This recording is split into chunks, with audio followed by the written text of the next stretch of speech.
Hi there, I'm Tyler Ballhorn. Welcome to the Tradescores Market Minutes for February 9th, 2011. In this week's episode, I will go through the market charts and show that it is probably time for a pullback in the market. I'll also discuss some basic rules of chart reading and let you know about the upcoming StockSchool Pro live classes that will be held in Vancouver and Calgary. Here are my ratings for the important indexes that we follow. You can see that generally I am neutral on just about everything except for the Canadian dollar, and I am negative on the emerging markets. Now let's take a look at the charts to see how we get to that point. For U.S. equities, let's take a look at the S&P 500. I think it is the best chart for the overall health of the U.S. stock market. And I've drawn here on the chart a upward sloping trend line. You can see that we are essentially at the upper area of that upward sloping trend. In fact, if we take away that little jump that happened back in November, we are right at the top of that channel. And that gives a pretty good reason for the market to make a little pullback here. Now, I don't think that the U.S. stock market is heading into a downward trend. I just think that it has got a good chance that it will suffer a pullback in the short term. And it makes a little bit more sense when we look at the intraday 30-minute chart of the S&P 500 ETF, SPY. If I draw a line across there and a line across those tops, that is essentially what's been happening over the last couple of weeks. And today the market broke down from that rising wedge pattern. Now it made a pretty valiant comeback at the end of the day, but I think ultimately unless the market breaks through that resistance line on the S&P, we are likely headed lower in the short term. And so I would be watchful of that. I think that what I've sort of been experiencing with the way trading action has been going is that there's a good chance we will see some profit taking in the short term. Now looking at the Canadian market index, and here I have the ETF T.XIU up, there's absolutely nothing wrong with this chart. It is a very healthy upward trend. The only problem is that it's a little bit too healthy. We are at the top of that upward sloping channel, which means there's a good chance we pull back to the bottom part of that channel. It's happened a number of times through this upward trend, and we should expect it to happen again soon. The long-term trend remains intact. The only reason I've gone neutral this week is because I think there is a short-term likelihood of a pullback. Let's move over to commodities now. This is a chart for oil. We can see there's a good upward trend in place there. We're at the bottom of that channel, so oil should bounce in the short term. If it breaks this, I would be a little bit concerned about it.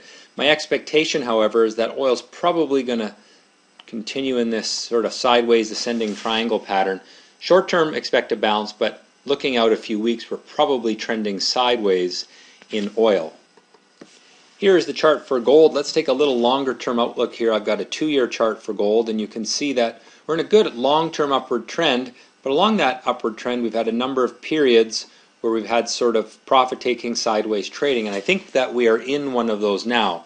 Now, gold bounced off of its upward trend line fairly nicely in the last couple of weeks and has been cruising higher since, but I think that the upside in the short term is relatively limited as we are stuck in this trading range where there was a triple top and now a retest of that support level. So expect that gold will perhaps creep up in the short term, particularly if the U.S. stock market suffers some profit-taking, but ultimately we're going to wind sideways until we can get through that long-term resistance line.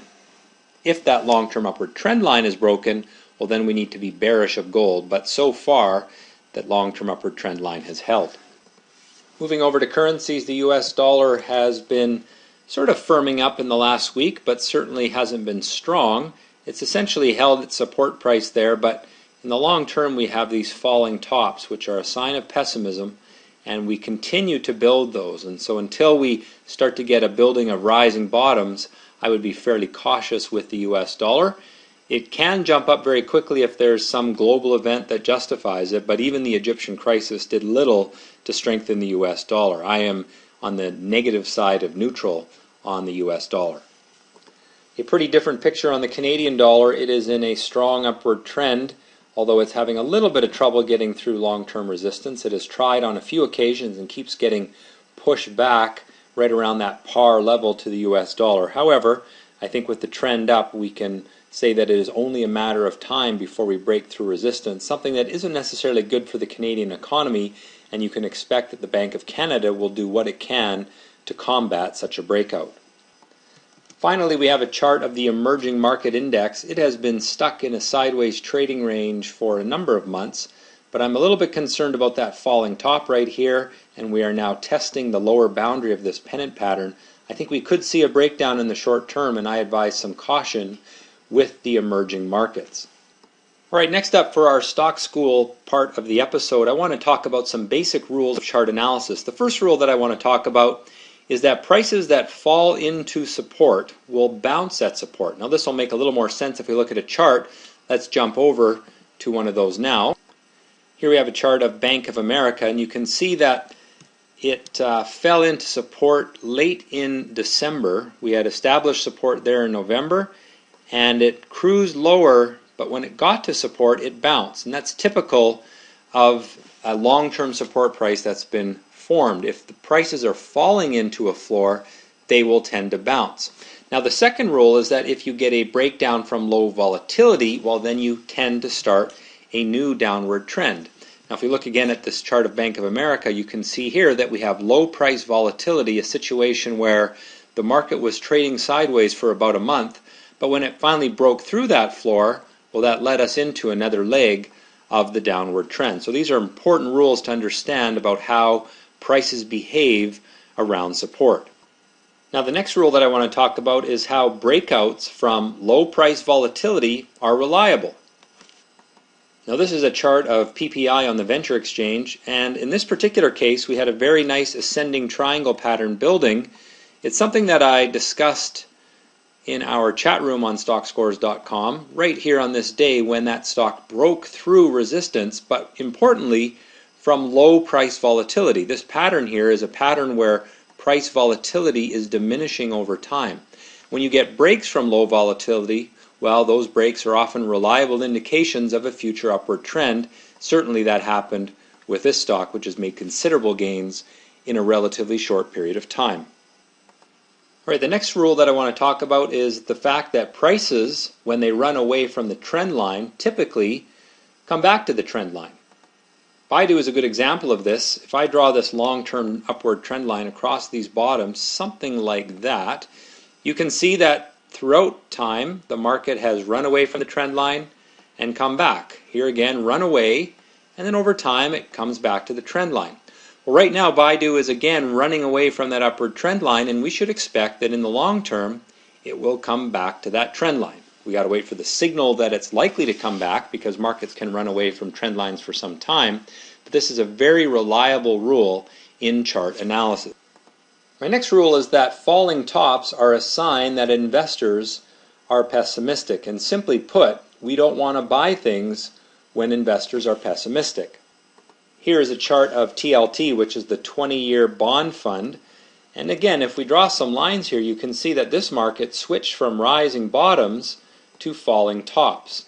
The tops here are falling. That means that investors are pessimistic about, in this case, the U.S. Treasury bond market. Now conversely, rising bottoms are a sign that investors are optimistic, and that's the sort of thing that we want to buy.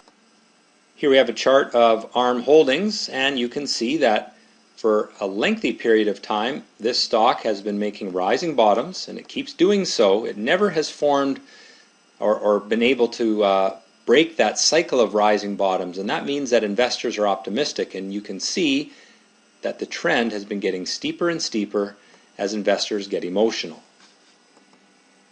Now the last thing that I want to mention this week is the upcoming StockSchool live classes. I will be teaching a class in Vancouver March 13th and 14th, and in Calgary on May 1st and 2nd. Now these are both Sunday-Monday classes. On Sunday we do theory, and then Monday I will actually trade the market and demonstrate the strategies that we learned on Sunday. For more information, I encourage you to go to www.stockscores.com/2011/live class. When you do that, you'll go to this page where you can see the details of the upcoming class in terms of the itinerary and how to register for the class. So be sure to check that out. All of the details are there on that landing page. Well, that has been the Tradescores Market Minutes for February 9th, 2011. Have a great week in the market and trade well.